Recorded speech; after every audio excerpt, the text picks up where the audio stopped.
Les aspects sociétaux du marketing sont à l'ordre du jour depuis de nombreuses années. Ils sont même à l'origine de la création de Visionary Marketing. En 1992, deux chercheurs français, Olivier Badeau et Bernard Cova, écrivaient leur célèbre Néo-Marketing, dont j'aurais utilisé alors un bon nombre de concepts pour mon dossier fondateur, avec Visionary Marketing en anglais. Ils allaient jusqu'à exhorter les marketeurs à changer de matière et à passer du marketing au societing. Une injonction à laquelle David Garbous, que j'ai interviewé dans le cadre de la préparation de la conférence Comundi Stratégie du 1er juillet 2021, adhère complètement. J'en profite pour vous inviter à vous inscrire à cette conférence à laquelle Visionary Marketing est associé. Des interviews, des chiffres, des faits, des études, pas de blabla. Ce sont les podcasts de Visionary Marketing, disponibles sur toutes les bonnes chaînes de balado-diffusion. Surtout, n'oubliez pas de mettre une bonne note à ce podcast si vous l'avez apprécié. S'intéresser aux aspects sociétaux est la nouvelle obligation du marketing. Presque 30 ans après le néo-marketing, David Garbous, ex-directeur marketing de Danone, Le Sieur, Fleury Michon et fondateur de Transformation Positive, une société de conseil dont la promesse est d'accélérer la transformation concrète de l'offre et de regagner la confiance des consommateurs, nous met les points sur les i. Si vous êtes un marketeur et que vous ne vous intéressez pas aux aspects sociétaux et environnementaux de vos actions, vous commettez un crime contre l'humanité, rien que ça. Une injonction qui vient de quelqu'un qui a montré la voie et qui a réalisé des actions concrètes sur le terrain avant de prendre son bâton de pèlerin pour mener la foule des marketeurs derrière lui. Enfin, du moins, c'est ce qu'on espère. C'est un honneur pour Visionary Marketing d'être à ses côtés le 1er juillet 2021 à 14h lors de la conférence 100% en ligne organisée par Comundi et Stratégie et pour laquelle nous vous invitons à vous inscrire. En tapant l'URL visemktg.info/comundi en minuscule. Bien, je suis avec David Garbous. Bonjour David, tu es ex-directeur marketing de Danone, Le Sieur, Fleury Michon, rien que ça, et fondateur, et c'est pas le moindre, de Transformation Positive, qui est une société de conseil dont la promesse est d'accélérer la transformation concrète de l'offre et de regagner la confiance des consommateurs. Alors là, il y a du boulot, je crois, non ? Effectivement, il y a énormément de choses, mais moi je mets en œuvre une conviction profonde, c'est que le marketing peut changer le monde. Simplement, il faut qu'il ait les bonnes clés pour le faire. Et aujourd'hui, on a vraiment des attentes consommateurs, des préoccupations qui sont à un niveau, je pense, inégalé de demande d'engagement de la part des entreprises. Et les entreprises sont souvent un peu dépourvues, elles ne savent pas par quel bout prendre ce sujet. Et on va essayer, pendant cette conférence, de donner des clés très opérationnelles pour y arriver, parce que la réalité, c'est que ça n'existe pas, les boîtes qui font tout bien et celles qui font tout n'importe quoi.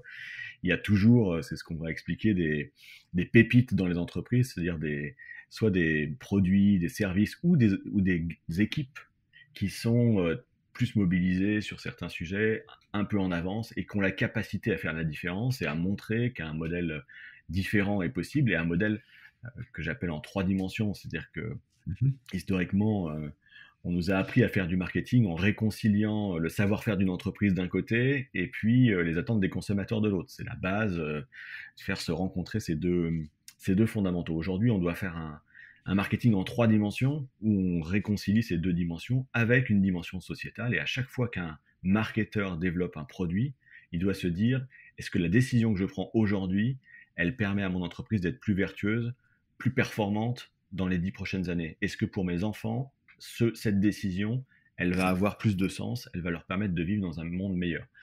Ça peut paraître assez vertigineux, parce que se projeter à 20 ans, c'est pas ce qu'on nous a aussi appris à faire, et puis humainement, c'est pas ce qu'on fait spontanément, mais ça permet de faire des grands changements et de les enclencher dès maintenant. Et ça fait un moment quand même qu'on parle de ce genre de sujet. Et je me souviens de Bernard Cova et du néo-marketing, Cova et Badeau, puisqu'ils étaient deux, et qui avait sorti ce concept de societing, d'ailleurs, en disant le marketing, c'est bien, il y a l'offre et il y a la demande, mais il y a aussi l'environnement, la responsabilité sociétale. C'était dès 92, c'était très visionnaire, non ? Bah, je pense qu'ils étaient précurseurs. 92, c'est le sommet de Rio aussi, et je pense que voilà, les premières grandes pensées sur ces sujets-là ont été émises à ce moment-là. Je suis d'accord avec toi sur le fait de dire que c'est un peu triste que 30 ans après, on en parle toujours. Mais moi, ce que je peux constater à mon modeste niveau, c'est qu'il y a une amplification vraiment phénoménale de cette prise en compte de ce sujet. J'ai eu l'occasion de créer en 2013 une plateforme qui s'appelle Réussir avec un marketing responsable, avec l'ADEME, et puis l'ADTEM d'ailleurs qui va être à la conférence aussi, et puis un certain nombre d'autres organisations. Et c'est une sorte de baromètre extrêmement concret de l'engagement des entreprises. Et moi, je vois de plus en plus de dossiers arriver année après année, des dossiers de plus en plus fournis, d'entreprises de plus en plus importantes. Et donc, voilà, il y a une sorte de... Il y a une vraie accélération de la prise en considération de ces sujets. Et objectivement, même si tu fais du marketing en 2 dimensions aujourd'hui, c'est-à-dire que tu regardes les attentes des consommateurs et le savoir-faire de ta boîte, ne pas voir qu'il y a une attente fondamentale d'amélioration de l'offre et d'engagement de la part des entreprises, c'est presque une faute professionnelle. Donc, moi, je suis très confiant parce que les marketeurs sont des éponges par définition. Et aujourd'hui, l'éponge, elle absorbe du demande de changement. Donc, ils vont être amenés à le faire. Et la bonne nouvelle, moi, ce que je veux témoigner, c'est que quand ils vont le faire de manière sincère, en étant explicite et transparent, en racontant des vraies histoires sur la façon dont c'est fait, eh ben, ils vont obtenir des succès économiques beaucoup plus importants que si ils ne le font pas. Et s'ils ne le font pas, à l'inverse, il va y avoir des risques de disparition de marque extrêmement forts.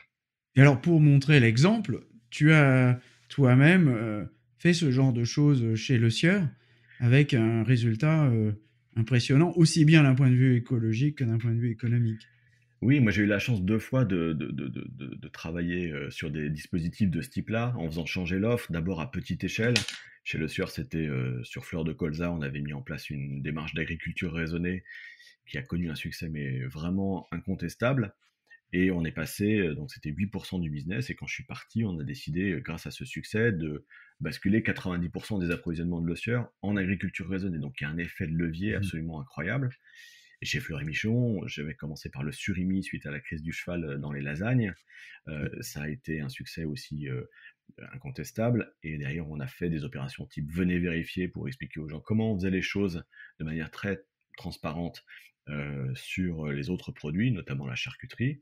Et on est passé comme ça de 80% d'intention ou d'opinion négative et neutre sur la marque à 60% d'opinion positive et neutre parce que on avait dit des choses et fait des choses surtout, notamment le jambon zéro nitrite ou une innovation comme les barquettes en bois en plaque usinée qui supprimaient le plastique.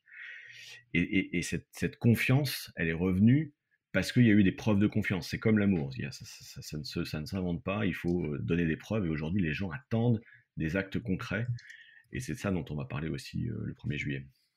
Alors, le jambon sans nitrite, c'était une bonne initiative, mais si j'en crois le UFC Que Choisir de ce mois-ci, il y a encore du boulot.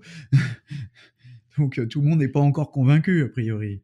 Ben, en fait, c'est un des segments qui est en plus forte croissance aujourd'hui. Pour te donner un exemple, le marché du jambon, il est très, je trouve, représentatif de cette mutation de la consommation. Quand tu rentres dans un rayon jambon, c'est un mur rose un peu indéfini. Et pourtant, dans cette offre très pléthorique, les consommateurs vont chercher le bio, le label rouge, le sans nitrite. C'est 50%, presque un achat sur 2 aujourd'hui, avec 10% de croissance moyenne depuis 3 ans, là où le reste du marché fait -2. Donc le changement, il est en place, et les entreprises qui vont être au devant de la vague de ce changement vont prendre les parts de marché, les autres vont ramer.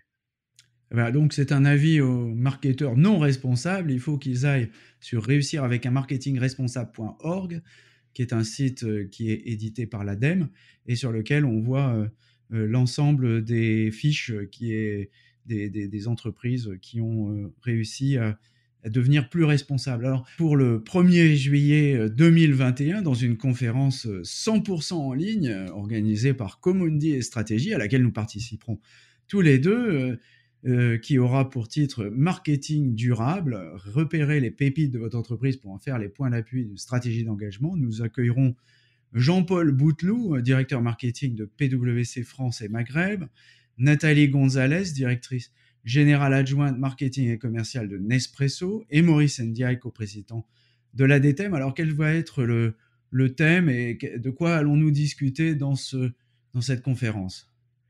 Ce dont on va parler justement, c'est de cette histoire de pépites, c'est-à-dire que on est souvent un peu pris au dépourvu quand on est à la tête du marketing et qu'on doit travailler sur ces sujets d'engagement parce que le sujet est tellement vaste qu'on ne sait pas tellement par quel bout le prendre.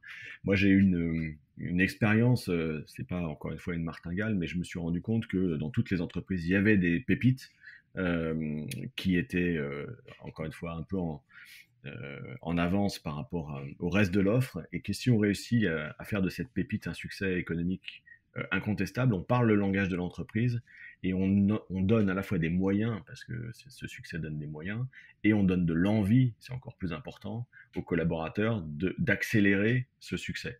Et l'enjeu, voilà, c'est de savoir repérer ces pépites-là, de les mettre en cohérence avec ce qu'est l'histoire de l'entreprise et de la marque, avec sa raison d'être, dont on parlera aussi, et derrière, de pouvoir dérouler une stratégie congruente, cohérente, dans la durée. Et c'est par ces preuves d'engagement que effectivement la relation avec les consommateurs va changer et que l'entreprise va survivre aux défis qui sont devant nous. Alors en fait, en conclusion, est-ce que le marketing peut sauver la planète, si c'est encore faisable ? Moi, c'est ma conviction. En tout cas, le marketing est en première ligne pour changer les choses. S'il ne le fait pas, c'est presque un crime contre l'humanité. Maintenant, s'il le fait, écoute, en tout cas, moi j'ai eu l'expérience de le vivre. J'ai vu à quel point c'était engageant pour les équipes marketing, mais aussi pour l'entreprise, et derrière avec la connexion que ça engendre avec les consommateurs. Donc cette joie-là, j'ai envie qu'un maximum de marketeurs la partagent, parce que non seulement ce sera bien pour eux, pour leur entreprise, mais ça nous permettra de laisser une terre plus sympa à nos enfants.